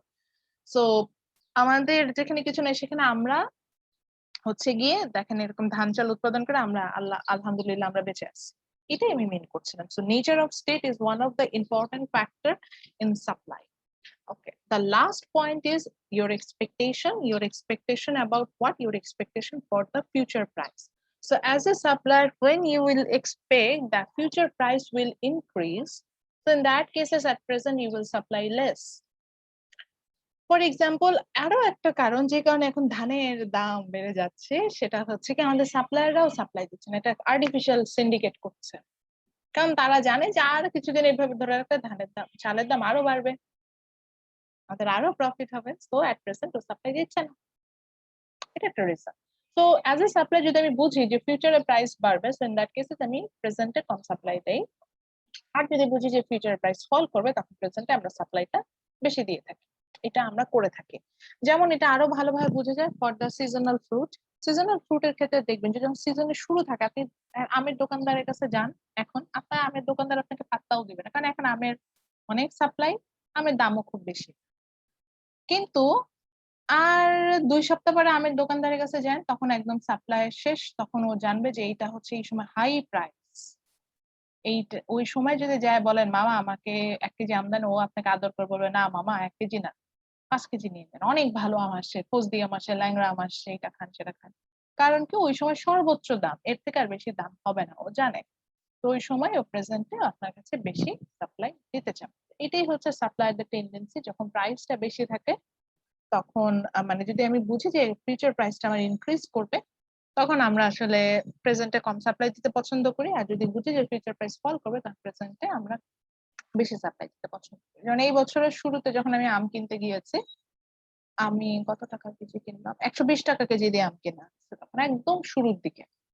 তখন মানে আমার বাসায় যে অবস্থা, ফ্রুটস মানে অবস্থা বলতে বুঝেছি ওইভাবে কেউ খায় না। তা আমি জাস্ট টেস্ট করার জন্য আমি বলেছি মা 1 কেজি আম দেন, বলে কি না না আমাকে সে খুব জোরাজুরি 1 কেজি না 3 কেজি নিয়ে যাই যাতে ভালো। তো তখন বুঝলাম যে হ্যাঁ এখন তো দাম বেশি। আমার কাছে যেটা মনে হলো, দেখেন আমি কিন্তু ইকোনমিক টার্মে চিন্তা করতেছি, বাট আমি আমার মতো করে ওয়েতে চিন্তা করছি। আমি চিন্তা করি যে এখন তো দাম বেশি, এই জন্য উনি আমাকে বেশি সাপ্লাই দিতে মানে বেশি বেশি দিতে চাচ্ছে। সো আমি আমার মতো যতটুকু আমি এফোর্ড করতে পারি আমি সেটা নেই। ওই যে অ্যাজ এ কনজিউমার আমি কিন্তু ওই যে বললাম, আমি যতটুকু এফোর্ড করতে পারি, উইলিংনেস এন্ড অ্যাবিলিটি যতটুকু আছে সেই ওয়াইজে আমি ম্যাঙ্গোস নিয়ে আসলাম। এভাবে দেখেন আমরা কিন্তু দিনের প্রতিটা সময় ইকোনমিক অ্যাক্টিভিটিস এর মধ্যেই থাকে এবং ইকোনমিক্যালি চিন্তা ভাবনা করে থাকি। জাস্ট আমরা হয়তো বুঝি না টার্ম গুলো কিভাবে কাজ হয় সেটা। এখন দেখেন অলরেডি আমাদের মধ্যে একটা ডায়লেমা ক্রিয়েট হয়ে গেছে। ডায়লেমাটা কেমন চিন্তা করে দেখেন, আমরা অলরেডি বুঝতে পারছি যে as a consumer at higher price আমি কি করছি, লেস কনজিউম করতে চাচ্ছি। But as a producer higher প্রাইসে আমরা কি করতে চাচ্ছি, যে আমরা বেশি বেশি সাপ্লাই দিতে চাচ্ছি। সো ডিমান্ড কার্ভটা কি ছিল, একটু ওয়াজ এ ডাউনওয়ার্ড স্লোপিং কার্ভ। বাট আমার সাপ্লাই কার্ভটা কি ছিল, সাপ্লাই কার্ভটা ছিল হচ্ছে গিয়ে একটা আপওয়ার্ড স্লোপিং কার্ভ। এখনই তাই না, এরকম দুটো পেয়েছিলাম না? তাহলে বিষয়টা আসলে কি দাঁড়াবে, আমি তাহলে আসলে কিনবো কোথা থেকে? আচ্ছা ছবিটা আঁকছি, এটাকে ফেলা।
সো এখানে আমরা যেটা করছিলাম, আমরা অপোজিট ডাইরেকশনে যে ডিমান্ড কার্ভ আছে and সাপ্লাই কার্ভ আছে, we draw that and from there we find out there is this only one point where your demand curve and supply curve passes each other.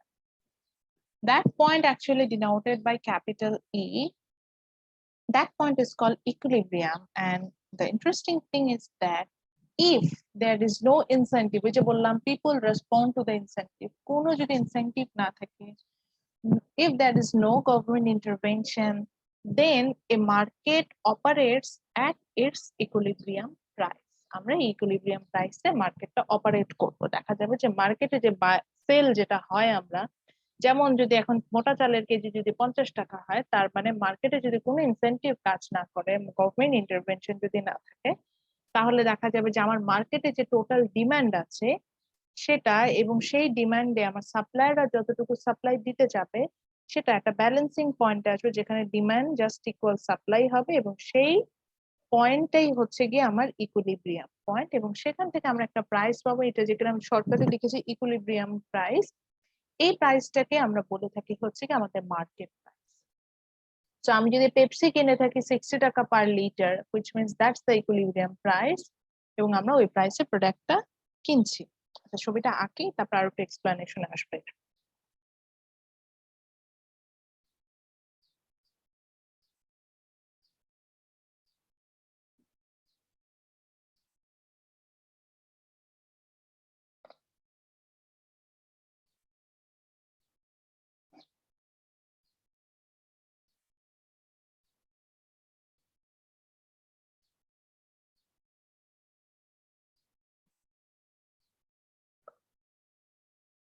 তো এখানে যেটা হচ্ছে সেটা হচ্ছে গিয়ে যে ইকুইলিব্রিয়াম প্রাইসটা আসলে আমরা হয়তো মনে হচ্ছে যে ইজি মনে হচ্ছে যে সাপ্লাইটা আর ডিমান্ডটা যেহেতু একজন আরেকজন সমান হয়ে যাচ্ছে, সো আমরা এখানে আমরা ছবিটা এঁকেছি না, ছবি আঁকতে বলছি, জি ম্যাম, মানে এঁকেছি। যেটা যেটা আঁকা দরকার সেটা কিন্তু আমি আঁকতে বলি, ইম্পর্টেন্ট আছে বলে আঁকতে বলছি। জি ম্যাম, এঁকেছি। সো এখানে আমরা যেটা দেখতে পাচ্ছি, আমার মনে হচ্ছে যে একটা পাসিং পয়েন্ট পাচ্ছি, ব্যালেন্সিং সিচুয়েশন, হয়তো এটাই আমরা ইকুইলিব্রিয়াম বলছি। কিন্তু এখন আসেন বইয়েও দেখি যে actually market will force you to reach in the equilibrium, এবং আমরা দেখা যায় যে মার্কেট ইকুইলিব্রিয়াম ছাড়া অপারেট করবে না। আচ্ছা, বইয়েও কিন্তু ইকুইলিব্রিয়ামটা দেওয়া আছে। দেখেন আমি যে র্যান্ডম যে ছবিটা এঁকেছি, বইয়ের ছবিটা অনেকটা এরকম। বইয়ের পেজ নাম্বার হচ্ছে 77 আপনি পাবেন। সো ইকুইলিব্রিয়াম বলছে যে ইটস আ সিচুয়েশন, এখানে ডেফিনেশন দেওয়া আছে, বই থেকে পড়বো, where the market price reach at that point where the quantity supplied is just equal the quantity demand, and from that equilibrium the price we find out, it's called equilibrium price, and the quantity, that's equilibrium quantity. Now let's talk about why a market reach to equilibrium. আমি last আমার আরেকটা কোর্সেও ওরাও আপনাদের মতনই same এই principles of ইকোনমিক্সই পড়ে, তো ওদের আমি এটা দেখিয়েছি যে কেন ইকোনমিক্সে আমরা দেখতে পাই, মানে সরি আমরা মার্কেটে দেখতে পাই যে why a market reach towards the equilibrium, কেন ইকুইলিব্রিয়াম রিচ করবো সেটা এখন আমরা দেখবো। তো এটার জন্য একইভাবে আমরা যে random demand and supply curve যেটা সেটা ড্র করলাম। Suppose from that point we find out the equilibrium price is $2 and the quantity supplied is 7 units. Sorry, মানে that the quantity is 7 units.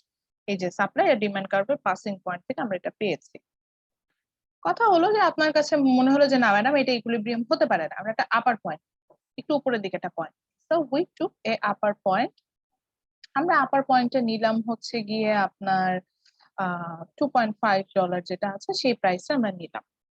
So at $2.5 price, we find out it passes our supply curve at this point, and from there, আমরা supply curve কে যেখানে pass করেছে সেখান থেকে আমরা দেখতে পাচ্ছি যে আমরা quantity supplied পেলাম হচ্ছে 10 units. In the same way, it passes demand curve at this point. So from there, we find out the quantity demand is 4 units. So actually, what happened here? When the price increases, obviously at higher price I will demand less, so our quantity demand falls 7 to 4 units. And in the same thing, when the price increases, obviously as a supplier we will supply more, so our quantity supplied increases from 7 to 10 units. এখন দেখেন আমি demand করছি হচ্ছে 4 unit আর supply আছে হচ্ছে গিয়ে 10 units, তাহলে মাঝখানে 6 ইউনিটস প্রোডাক্ট কি হবে? মার্কেটে এক্সেস চলে আসলো না? Yes, Yes, ma'am. Above the equilibrium যেটা হয়, অ্যাবভ দ্য ইকুইলিব্রিয়ামের উপরে যে পয়েন্ট গুলো আমরা পাবো, that situation is call excess supply, এই যে নামও এখানে দেওয়া, বা সারপ্লাস। সো সারপ্লাসে যেটা হয় যে এই ক্ষেত্রে অতিরিক্ত সাপ্লাই চলে আসে বা অতিরিক্ত প্রোডাক্ট মার্কেটে চলে আসে, তখন কি হচ্ছে, মার্কেটে যদি ধরেন আম আমি কিনতে চাচ্ছি 4 কেজি, মার্কেটে আম আছে 10 কেজি, বাকি 6 কেজি আম কি নষ্ট হয়ে যাবে না? yes, Yes, ma'am. ma'am. তো যখন প্রোডাক্টটা নষ্ট হতে থাকে, সাপ্লায়ারদের তো প্রফিট হচ্ছে না, ওদের তো তখন লস হচ্ছে, তখন সাপ্লায়াররা কি করে, তখন সাপ্লায়াররা চিন্তা করে যে আমি তাহলে একটু প্রাইস কমাই একটু সাপ্লাইও কমাই দিই, তাহলে আমার লসটা কম হবে। তখন সাপ্লায়াররা যেটা করে প্রাইসটা কমাতে থাকে এবং সাপ্লাইটাও কমাতে থাকে। ইন দ্য সেম ওয়ে আমরা যখন অ্যাজ এ কনজিউমার আমরা দেখতে পাচ্ছি, এই যে দেখেন আমি সাপ্লাই কার্ভটা ডাউনওয়ার্ডে মুভ করছে, মানে কিন্তু সাপ্লাই কমে আসছে, আবার ডিমান্ড কার্ভও ডাউনওয়ার্ডে মুভ করছে, এই যে করে ইকুইলিব্রিয়ামে আসবে। সো অ্যাজ এ কনজিউমার আবার ডিমান্ড কার্ভ ডাউনওয়ার্ডে মুভ করা মানে কিন্তু ডিমান্ড ইনক্রিজ করছে, এই জন্য ডিমান্ড বেড়ে যাচ্ছে। তো অ্যাজ এ কনজিউমার আমি যখন দেখলাম $2.5 থেকে প্রাইস আস্তে আস্তে কমে আসছে, তখন আমি কি করবো, প্রাইস কমছে তাহলে আমি ডিমান্ড বাড়াবো। তো আমি ডিমান্ড বাড়াচ্ছি, প্রাইস কমে যাচ্ছে, আমি ডিমান্ড বাড়াচ্ছি, আর সাপ্লায়ার কি করছে, ও প্রাইস কমাচ্ছে এবং সাথে সাপ্লাই কমাই দিচ্ছে, এইভাবে আমার ডিমান্ড বাড়াচ্ছে আর ও সাপ্লাই কমাচ্ছে, কমাতে কমাতে কেউ কিছু করে নাই, কিন্তু আমরা ইকুইলিব্রিয়ামে রিচ করে চলে আসবো। কিচ্ছু করলো না, গভর্নমেন্টও কিছু বলে নাই, এক্সটার্নাল কোনো ফোর্সও ছিল না, কিছুই ছিল না, এইভাবে এক্সেস সাপ্লাই হলে আমরা একটা সময় ইকুইলিব্রিয়ামে চলে আসি। এবার আসি, আপনি বলেন ম্যাডাম এটা অসম্ভব, আমাদের মতো দেশে তো কখনো বেশি অতিরিক্ত সাপ্লাই মার্কেটে আসে না। অনেক সময় আসে, যে পেঁয়াজের যখন দাম অনেক বেড়ে গেছিল, লাস্টে কিন্তু এটা হয়েছিল, পেঁয়াজ নষ্ট হয়ে যাচ্ছিল না, বছরে যে পেঁয়াজের গাছ বের হয়ে যাচ্ছে, মানুষ পেঁয়াজ কিনে না, তখন এক্সেস সাপ্লাই হয়েছে, যে প্রাইস এতই হাই হয়ে গেছে আমরা কিনি নাই, তখন আস্তে আস্তে প্রাইসটা ইকুইলিব্রিয়ামে অর্থাৎ দাম কমে যেতে শুরু করেছে। এই এখনই যদি চাল আমরা না কিনি, অর্থাৎ এক্সেস প্রাইসে আমরা যদি চাল কেনা বন্ধ করে দিই, এই সিচুয়েশন হবে, তখন অটোমেটিক্যালি দাম কমে আসবে।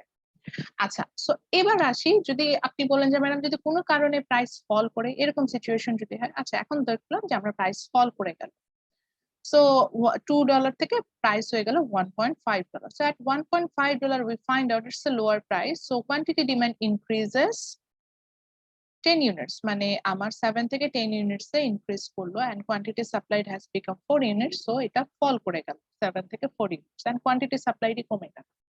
তো এখানে আসলে কি দেখতে পাচ্ছি, আমি এখানে দেখতে পাচ্ছি আমি বাজারে যে 10 কেজি চাল চাচ্ছি, কিন্তু বাজারে আছে 4 কেজি চাল। Y? Because price falls, so as a supplier obviously at lower price I will supply less, and when the price falls as a consumer I will demand more.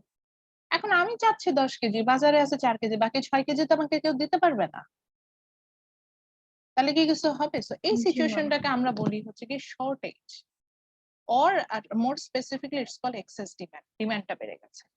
এখন এই জায়গায় আমরা কি করি, এই জায়গায় আমরা যেটা করি, তখন এজ এ কনজিউমার আমরা চিন্তা করি আচ্ছা ঠিক আছে, আমি যদি একটু বেশি দাম দিই তাহলে তো মনে হয় চাল পাবো, প্রোডাক্টটা পাবো, তখন আমরা আস্তে আস্তে আমাদের ডিমান্ডটা কমাইতে থাকি কিন্তু প্রাইসটা বাড়াতে থাকি। ইন দ্য সেম ওয়ে যখন প্রাইসটা বাড়তে থাকে, সাপ্লায়াররা দেখে যারা প্রাইস তো বাড়ছে, তাহলে আমি আর একটু একটু করে সাপ্লাই বাড়াই, এইভাবে সাপ্লায়াররা সাপ্লাই বাড়াতে থাকে, এন্ড অ্যাজ এ কনজিউমার আমি আমার ডিমান্ডটা একটু একটু করে কমাতে থাকি, এইভাবে আমরা আবার ইকুইলিব্রিয়ামে রিচ করেছি, অর্থাৎ 7 ইউনিটস এ আমরা পৌঁছে যাচ্ছি।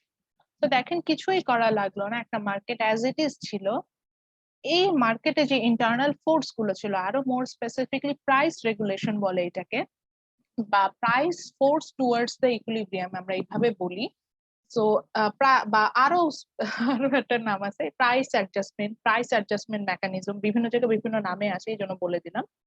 সো এই মেকানিজমটার মাধ্যমে কিছু না করে, দেখেন আমি এখানে কিন্তু গভর্নমেন্ট রেগুলেশনের কথা বলি নাই যে ইউএসএ এসে আমাদের কোনো রেগুলেশন দিচ্ছে, ওয়ার্ল্ড ব্যাংক এসে কিছু বলছে, বা সেন্ট্রাল ব্যাংক আমাদের কিছু বলছে, কিচ্ছু কিন্তু হয় না, অটোমেটিক্যালি মার্কেট ইকুইলিব্রিয়ামে রিচ করে যাচ্ছে। তো এইভাবে আমরা ইকুইলিব্রিয়াম রিচ করি।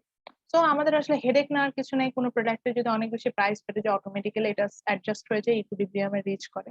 ঠিক একইভাবে কোনো জায়গায় যদি প্রাইস ফলো করে, সেটা হচ্ছে যে অটোমেটিক্যালি অ্যাডজাস্ট করে ইকুইলিব্রিয়াম থেকে মুভ করবে। এটাই হচ্ছে final situation. So that's it from the chapter 4 from ম্যানকিউ।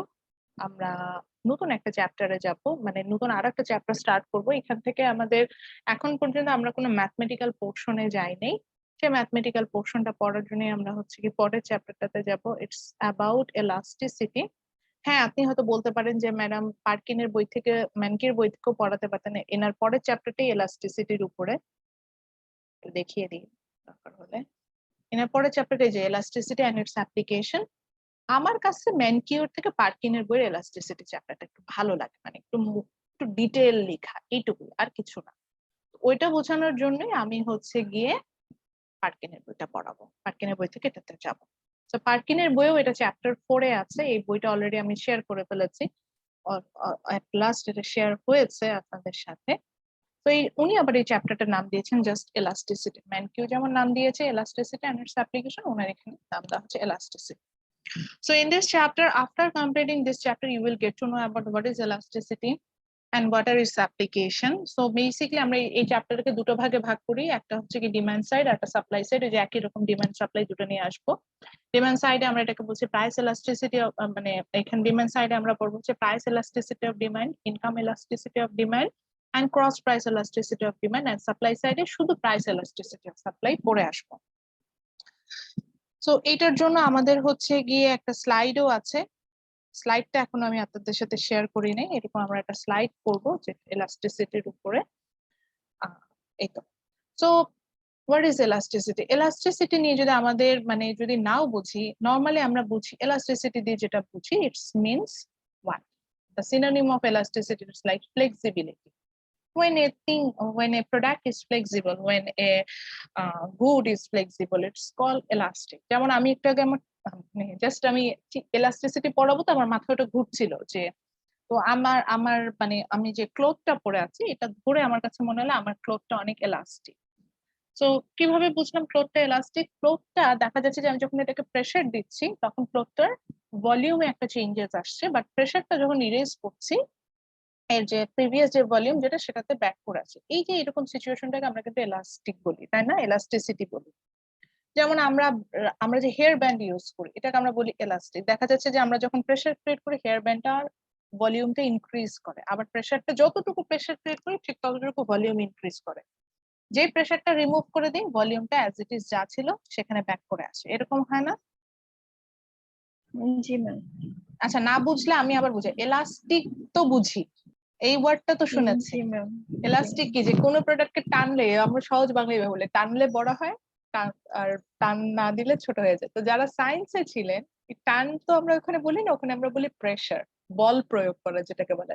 তো একটা প্রোডাক্টে যদি আমরা প্রেসার ক্রিয়েট করি, ঠিক যতটুকু প্রেসার ক্রিয়েট করব যদি ও এলাস্টিক হয় ঠিক ওর ভলিউমটা ঠিক ততটুকু চেঞ্জ হবে।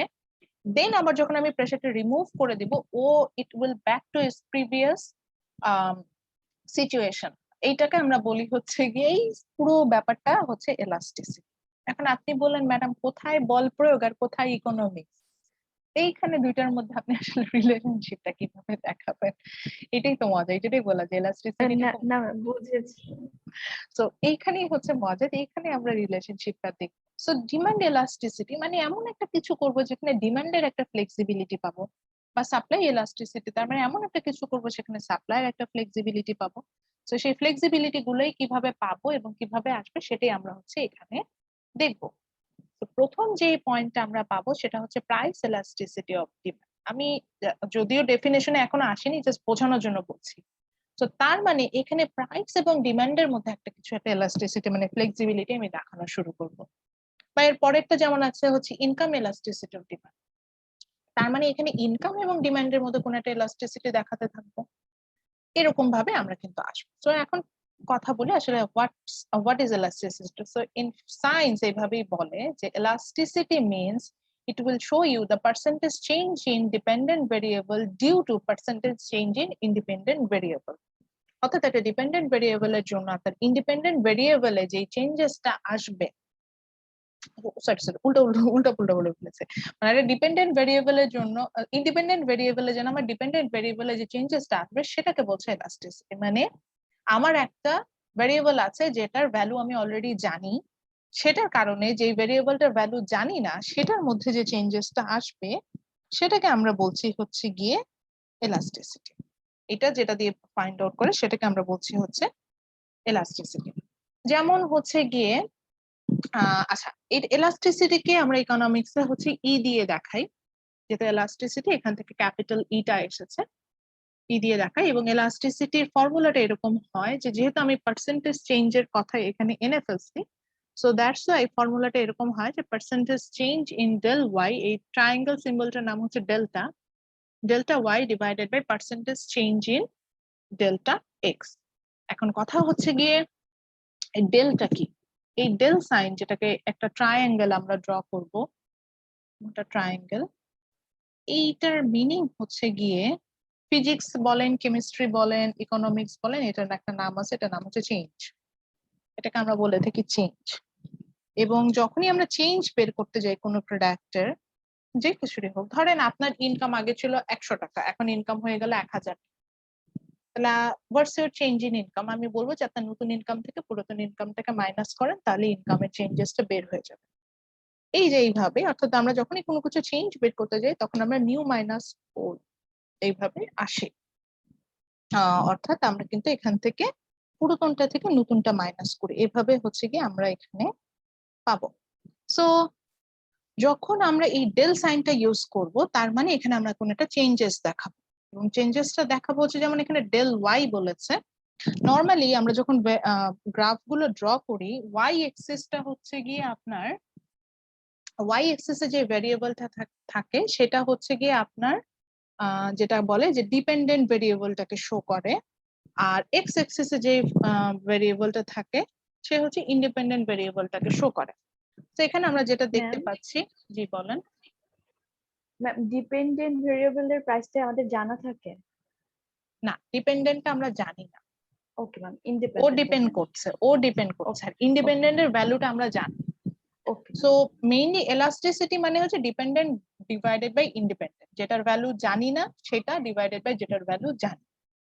সো এলাস্টিসিটি যখন বের করব তখন এটার ফর্মুলাটা এরকম হবে, যেহেতু পার্সেন্টেজ চেঞ্জ বের করতে বলছে, পার্সেন্টাইল আসবে এখানে। So the formula will be like the percentile change in dependent variable divided by the percentile change in independent variable, এইভাবে আসবে। এখন এই যে ডেল সাইনটা যেহেতু আসবে, ডেল্টাকে এটাই বোঝাতে চেষ্টা করছিলাম যে delta it means delta, DLT. আপনার তো গ্রিক লেটার নিয়ে অনেক পড়েন, আলফা বিটা গামা, এটা কি জানেন? আলফা, আলফা থেকে এ আসছে, বিটা থেকে বি আসছে, গামা যেটা এটা থেকে ওয়াই আসছে।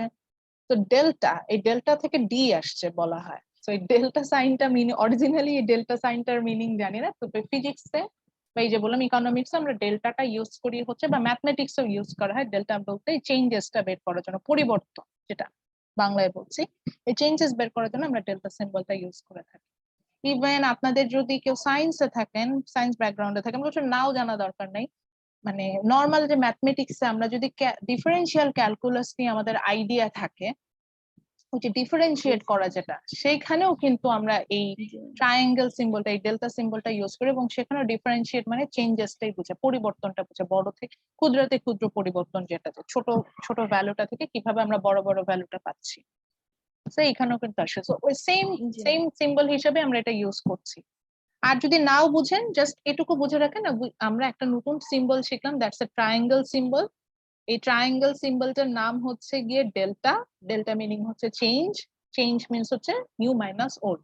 যে কোনো কিছু ডেল্টা বের করতে হলে নতুনটা থেকে পুরোটা মাইনাস করলে আমরা ডেল্টা পেয়েছি, শেষ, আর কোনো কথা নেই। সো তাহলে elasticity বলতে কি বুঝলাম? From the elasticity we will try to find out the flexibility of a product. So this flexibility can be find out from the percentage change in dependent variable divided by the percentage change in independent variable. Dependent variable means we don't know the value of this variable, and independent means already its value pre-decided. That's it.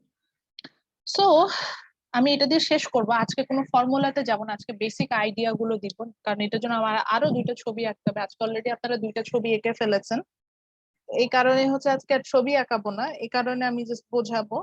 Next ক্লাসে আমরা এটা detail আলোচনাতে যাবো, এবং এখান থেকে একটা maths থাকবে। আবারও বলছি যে ম্যাথসটা থেকে আমি কোশ্চেন করব। সো আমরা যখন ডিমান্ড এলাস্টিসিটিতে যাবো, এখানে আমরা ডিমান্ডেড এলাস্টিসিটি মানে ফ্লেক্সিবিলিটি বের করবো, এবং এটার জন্য কিছু একটা স্পেসিফিক রিজন থাকবে।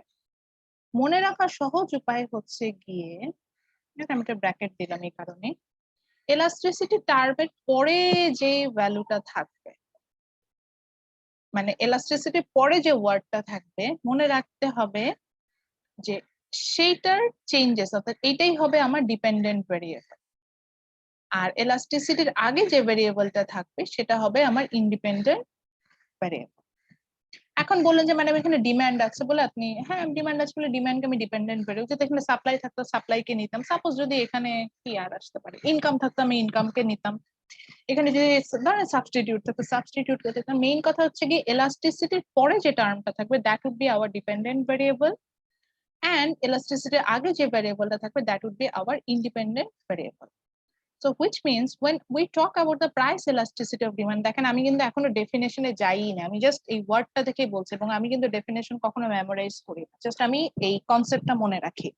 তো আমার কনসেপ্টটা এরকম যে price elasticity of demand means it will discuss about how much quantity demand will change for a changes in price. ওই যে কথা বললাম যে ডিপেন্ডেন্ট ভেরিয়েবল চেঞ্জেস হবে due to the changes in independent variable, একই জিনিস। Price elasticity of demand means it will calculate how much our quantity demand will change due to change in price. আমি যদি আরো স্পেসিফিকলি বলতে চাই তাহলে আমি বলবো যে how much or how percentage of our quantity demand will change for a percentage change in price or due to percentage change in price. যেমন সেকেন্ড যেটা আছে like income elasticity of demand আমরা দেখতে পাচ্ছি, এটাকে যদি আমাকে ডেফিনেশন জানতে চাই আমি একই ভাবে বলবো যে income elasticity of demand means how much our quantity demand will change for a percentage change in income, আর how percentage quantity demand will change for a percentage change in income. দুইটার মধ্যে যে পার্সেন্টাইল যে change হবে সেটার জন্য যে আমি মানে যে চেঞ্জ হবে সেটার জন্য আমার ডিমান্ড যেটুকু চেঞ্জ হচ্ছে সেটাকে আমি ইনকাম এলাস্টিসিটি অফ ডিমান্ড বলে থাকছি। দেখি তো আমি যে ডেফিনেশনটা বললাম, দেখি তো আমার স্লাইডে বা বইয়ে কি একই কথা বলেছে কিনা। দেখেন একই কথাই বলেছে যে price elasticity of demand means percentage change in quantity demand, ওই যে বলেছিলাম যে ডিপেন্ডেন্ট ভেরিয়েবলটা উপরে বসবে divided by percentage change in price, independent ভেরিয়েবলটা নিচে বসবে। So that's the definition. এখন যদি বলেন যে ম্যাডাম ইনকাম হলে কি হতো, তাহলে একই জিনিস হতো, percentage change in quantity demand divided by percentage change in income.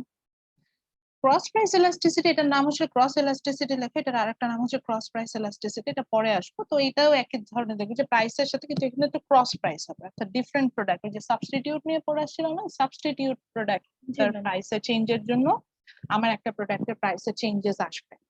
তো নেক্সট ক্লাসে আমি আসলে যেটা করব, আমি প্রথমে দুটো ছবি আঁকবো, একটু দেখিয়ে দিই।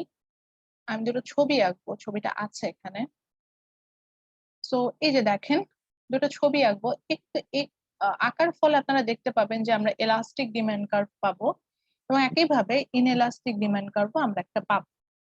সেখান থেকে আসলে আপনাদেরকে আমি বোঝাবো যে কিভাবে একটা ডিমান্ড কার্ভ খুব বেশি ফ্লেক্সিবল হয় এবং কিভাবে একটা ডিমান্ড কার্ভ লেস ফ্লেক্সিবল হয়। সেখান থেকে আমরা ম্যাথসে যাব এবং আমরা আসলে বোঝার চেষ্টা করবো যে এই ফ্লেক্সিবিলিটি বা এলাস্টিসিটিটা আসলে আমরা কি পারপাসে ইউজ করি।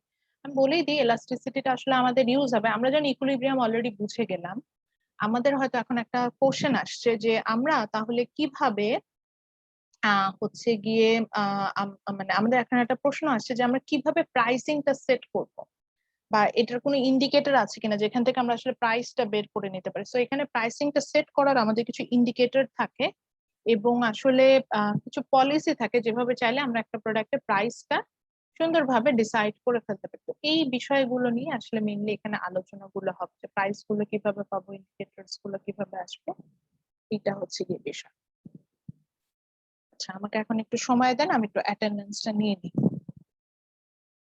আচ্ছা, before take the attendance, do have any question? না, কোন কোশ্চেন থাকলে করতে পারেন। আমি আচ্ছা আরেকটা বিষয় বলে, আমাকে কিন্তু প্রশ্ন করলে আমি এটা সব সময় বলে আমি কিছুই মনে করি না, বরং আমি কোশ্চেন গুলোকে অ্যাপ্রিসিয়েট করি। ইভেন কোশ্চেন যদি করেন আমি তখন বলি যে আমাকে একটু সময় দেন, আমি হয়তো অনেক সময় বলি যে এটা শেষ করে বলি, অথবা ইনস্ট্যান্ট যদি মনে হয় যে না এখনই অ্যান্সার দেওয়াটা উচিত, আমি কিন্তু অ্যান্সার দিয়ে ফেলি। আচ্ছা আমি একটু র্যান্ডামই আছি, বা রাহাত কোন কোশ্চেন আছে? No ma'am. আচ্ছা সালমা কোনো কোশ্চেন আছে?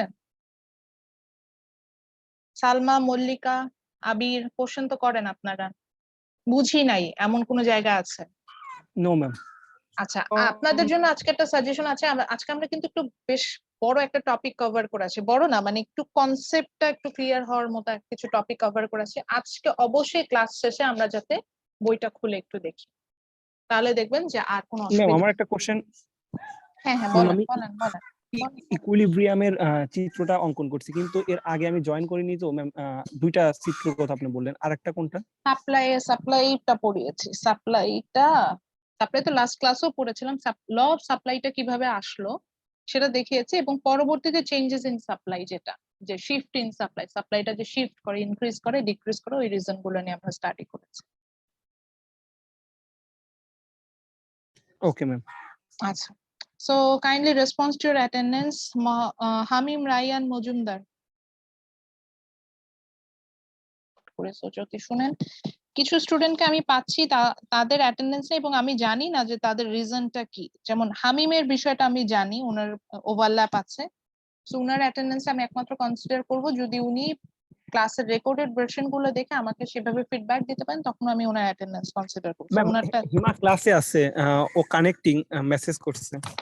আচ্ছা, তারপরে আমি যাদের অ্যাটেন্ডেন্স পাচ্ছি না আমি একটু বলি, যেমন আনিকা আজিজ অনলি 2টা অ্যাটেন্ডেন্স, বিথি চৌধুরী সেম 2টা অ্যাটেন্ডেন্স, পলেন চাকমা মাঝখানে ছিলেন এখন আবার নাই। ম্যাম ও ক্লাসে আছে, এখন কানেক্টিং, ও মেসেজ করছে। ম্যাম আনিকা আজি সিক, এই জন্য হচ্ছে অ্যাটেন্ড করতে পারতেছি না। আচ্ছা, ম্যাম আ- আমি আসছি ম্যাম। না, হিমার কথা বলিনি, হিমার ক্লাস তো পাচ্ছি, হিমাকে পাচ্ছি। আমি যাদের নাম বললাম মানে এনাদেরকে একদম হচ্ছে কি আমি ক্লাসে পাচ্ছি না। পরবর্তীতে যেটা হবে, যখন এক্সাম দিবেন তখন কিন্তু মানে মানে ক্লাস করা আর একদম ক্লাস অ্যাটেন্ড না করে এক্সাম দেওয়ার মধ্যে অনেক ডিফারেন্স আছে, তখনই কিন্তু প্রবলেমটা খুঁজে পাবেন। তারপরে যেমন আরেকজন আছে শফিকুল ইসলাম মামুন, আমি জানি না ওনার কি হয়েছে, ক্লাসে নাই একদমই। তো এরকম কিছু স্টুডেন্ট, মামুন সিক। আচ্ছা মামুন সিক, তো ওনাদের যেটা হচ্ছে যে একদম অ্যাটেন্ডেন্স নাই, একটা দুইটা। আমার কিন্তু আজকে অলরেডি লেকচার 10, তো আমি যদি প্রপারলিও চিন্তা করি, একটা ক্লাস গিয়ে আমাদের নষ্ট হচ্ছে নষ্ট না, মানে একটা ক্লাসে আমরা ক্লাস টেস্ট দিয়েছি, আর একটা ক্লাসে হচ্ছে কি আপনারা রেকর্ডিংটা নিয়েছেন, এর বাদে কিন্তু আমাদের প্রত্যেকটা ক্লাসই হয়েছে সেটা। এবং আমাদের ক্লাসটা কিন্তু ফুল টাইমে হয়, দেখেন আজকে আমাদের ক্লাস টাইম এক্সিট করে যাচ্ছে, আমরা কিন্তু ফুল টাইম ক্লাস করেই যাচ্ছি। তো এখন আমরা প্রপারলি ক্লাস করছি, ক্লাস যদি না করে থাকে আপনি নিজেই চিন্তা করেন যে আমার কিন্তু গ্রাফ ড্র করতে হয় প্রত্যেকটার, মানে মোটামুটি ফার্স্ট চ্যাপ্টার ছাড়া প্রত্যেকটা টপিক সাথে রিলেভেন্ট গ্রাফ আছে।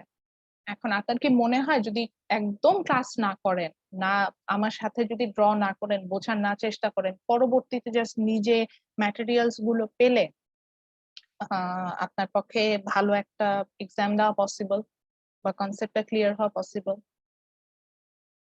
এত যদি ব্রিলিয়েন্ট আমরা হতাম, তাহলে তো আর আসলে টিচার লাগতো না, ইভেন আমারও লাগতো না, আমিও তখন এইভাবে করে আমি রেফারেন্স পেলে আমিও পড়ে ফেলতে পারি। আমাদের আসলে একটা, আমরা টিচার, আমি কেন আমরা ইউনিভার্সিটিতে আসি বা কেন আমরা টিচারের কাছে যাই, এটা সবার জন্য, যে we need some guideline. Say for example আমারও তো এখন মনে হয় যে আমার হায়ার স্টাডিজে যাওয়া উচিত, কারণ কি আমি কি মানে নিজে পড়তে পারি না, পারি, বাট আমার কাছে মনে হয় যে আই নিড এ গাইডলাইন, যে গাইডলাইনটা আমাকে একজন ডক্টরেট দিতে পারবে। তো আমার তার গাইডলাইনটা দরকার, এই গাইডলাইনটার জন্য হলেও কিন্তু আমাদের ক্লাসে আসতে হবে। আর আরো একটা বিষয়, ইউ আর রেশনাল পিপল, তো রেশনাল পিপল হিসেবে আপনার একদম রেশনাল থিঙ্কিং এ করা উচিত। পেমেন্ট করে ফেলছেন প্রিপেইড জিনিস, তো প্রিপেইড একটা সার্ভিস আপনি নিচ্ছেন, তো সেটা যদি পেমেন্ট করার পর আপনার কাছে মনে হয় যে না ঠিক আছে আমি আমার দরকার নেই, তাহলে আমার কিছু বলার নেই। আপনার যদি মনে হয় যে না আমি ক্লাস করব না, তাহলে আপনি করেন না, কিন্তু এটা না, আপনি ক্লাস না করলে আমার কোনো প্রবলেম নেই, উল্টো আমার সুবিধা, আমি অল্প স্টুডেন্ট নিয়ে ক্লাস নিতে পারবো, দ্রুত অ্যাটেন্ডেন্স ম্যাম শেষ আমাদের করতে পারবো। নেক্সট আরেকটা ক্লাস আছে। আচ্ছা নেক্সট ক্লাস, ও আপনাদের এখন আর একটা ক্লাস? Yes ma'am. আচ্ছা ঠিক আছে, তাহলে ছেড়ে দেই। আর আমরা আরেকটা ক্লাস পাবো আমাদের মিড টার্মের শুরুতে, মিড টার্ম শুরু হওয়ার আগে ইনশাআল্লাহ। তো সেখানে ওই ক্লাসটা কাইন্ডলি মিস করেন না, কারণ ওখানে আমরা একটা ম্যাথস করব এবং এই ম্যাথসটা আমাদের এক্সামে থাকবে। ওকে ম্যাম, লাস্ট ক্লাসে আমি প্রেজেন্ট ছিলাম, অ্যাটেন্ডেন্স নেওয়ার পরে জয়েন করেছিলাম আমি। আচ্ছা রাহাত, ঠিক আছে ইয়েস দিয়ে ম্যাম। দিব। ওকে ওকে ম্যাম, ঠিক আছে, সবাই তাহলে ভালো থাকবেন, ইনশাআল্লাহ নেক্সট ক্লাসে দেখা হবে। আসসালামু ইনশাআল্লাহ। আলাইকুম। আল্লাহ হাফেজ।